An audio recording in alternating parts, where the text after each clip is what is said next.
Une communication gouvernementale sur le thème, bien sûr, on aide l'activité, mais sur le terrain, beaucoup d'entrepreneurs ne voient pas les aides arriver. On se retrouve face à des situations parfois qui sont ubuesque. Hier, avec Youmi Kezouf, on est allé rencontrer dans le quartier parisien de Montmartre un garçon qui s'appelle Éric Coursière, 33 ans, gérant d'un bar très connu, le Café des Deux Moulins, où des scènes du fameux film Amélie Poulain ont été tournées.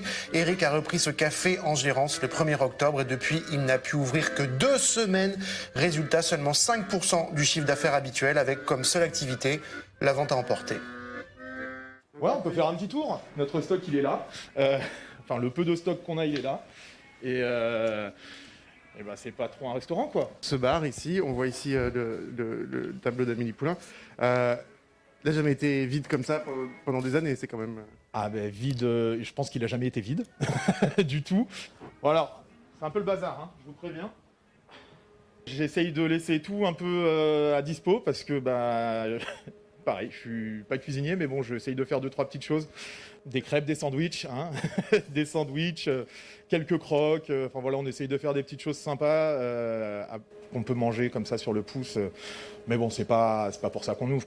En fait, s'il ouvre surtout, c'est pour s'occuper, pas tourner en rond, parce que Eric a un souci, la trésorerie qui file à toute vitesse. Il touche le chômage partiel pour ses 10 salariés, mais il fait partie de ces nombreux entrepreneurs qui n'ont pas pu avoir les aides du Fonds de solidarité promises par le gouvernement.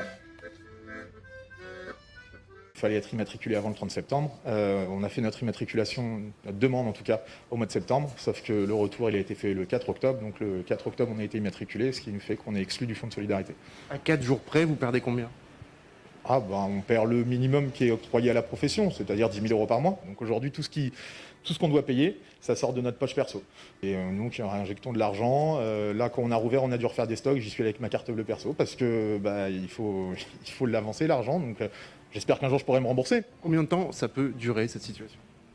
Alors ça, tant qu'on a de l'argent sur notre compte en banque. Moi, je suis plutôt d'accord avec la fermeture. Je pense que les restaurants sont propagateurs. Parce que je vois le comportement des clients au fur et à mesure de la soirée. Si on nous ferme administrativement, il faut nous aider, il faut aider tout le monde.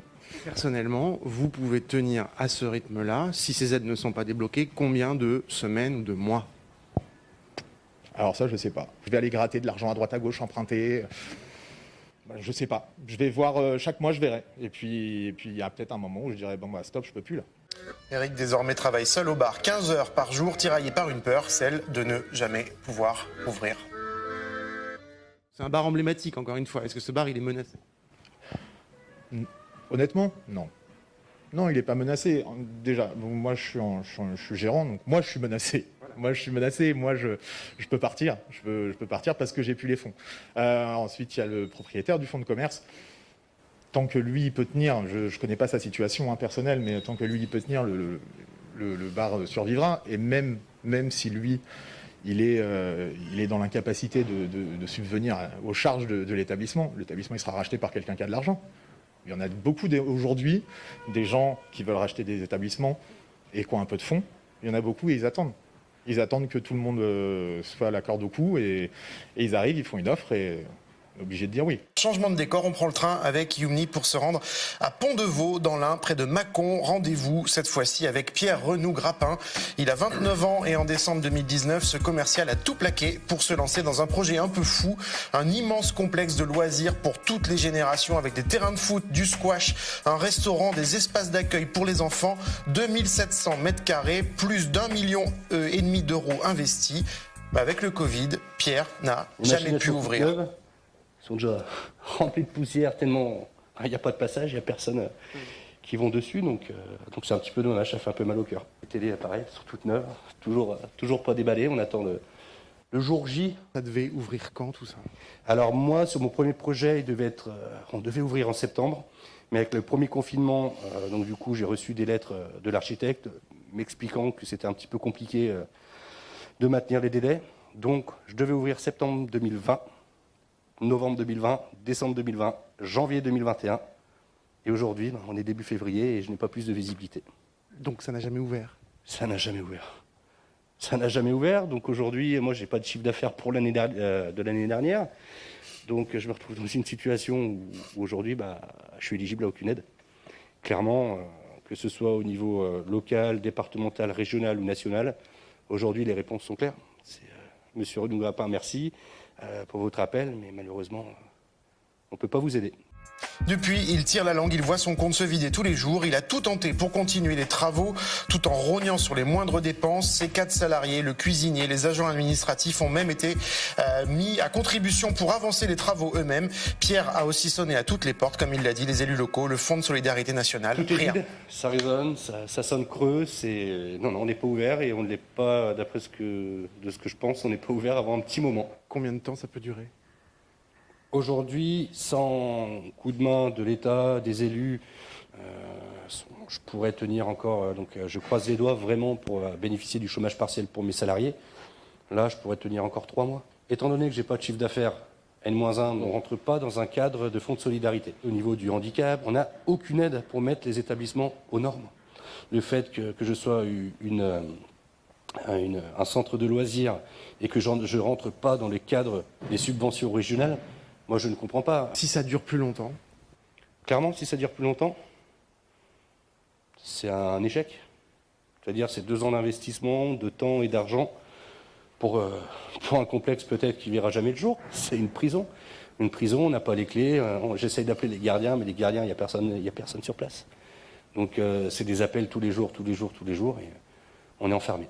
J'ai l'impression que la sentence non plus n'est encore pas tombée, et que j'attends mon jugement pour savoir à quelle sauce je serai mangé, quoi. Donc, Dans toute cette incertitude, Pierre tente de ne pas flancher et il lance un appel à nos dirigeants. Il y a des gens qui vont écouter cette émission qui sont en position de décider à tous les échelons, mais surtout national. Vous avez envie de leur dire quoi? on n'est pas sur une campagne politique, là. Là, on est sur une crise sanitaire, sur une crise sociale, et on va être sur une crise économique. Donc, venez voir, regardez ce que les petites entreprises font, entendez-les souffrir, et on en reparle. Parce que quand j'entends les âneries qui se disent, comme vous dites, hein, on accompagne les entreprises, mais on ne peut pas écouter ça très longtemps. C'est quelque chose qui nous monte à la tête, et ça peut que faire des tensions. Puis mars 2020, combien d'entreprises se sont lancées, qui n'ont pas de chiffre d'affaires N-1, qui sont interdits d'ouverture au niveau administratif et qui attendent le feu vert. J'ai la chance d'avoir une banque très patiente, mais ma banque sera plus patiente très longtemps. À terme, si la situation se... Vous envisageriez d'ouvrir et de dire ah bah, j'ouvre parce que j'ai pas d'autre solution et que sinon... Alors, je suis quelqu'un de très terre à terre et très droit. Je veux respecter la loi, mais il y a une expression qui dit il n'y a pas plus fou celui qui n'a plus rien à perdre. Et j'espère ne jamais en arriver là.